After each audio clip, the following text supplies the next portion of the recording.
খুলনা জেলায়। এখানে কোথায় থাকতেন? এখানে থাকতাম দুর্গানগর। দুর্গানগর। কি কাজ করতেন এখানে? ওই রঙের কাজ করতাম, ওই জঙ্গল সাফ করার কাজ করতাম। কত বছর আগে আসছিলেন? ওই ধরো 1 বছর হয়ে গেছে। 1 বছর আগে আসছিলেন। এখন ফিরে যাচ্ছেন কেন? এখন ফিরে যাচ্ছি ওই এই সরকার আর কি বলছে, দেশের মানুষ দেশে চলে যাও। থাকতে কি কাজ করতো ওখানে? লিভার। লেবার। কি কত বছর আগে গিয়েছিলে? বেশি না, মানে 5-6 বছর। 5-6 বছর আগে।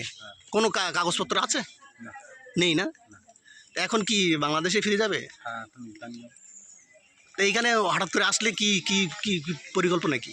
সরকার যখন ঘোষণা দিচ্ছে ওই জন্য এসছে এখানে, এখন যে রিটার্ন যাচ্ছে লোকজন, আচ্ছা। ওই জন্য এখানে এসছে, এখন রিটার্ন যাবো।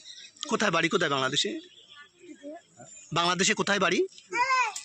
বাড়ি যাচ্ছে তোমার 13 তেরোখাদা। ও, কি নাম তোমার? রবি সরকার।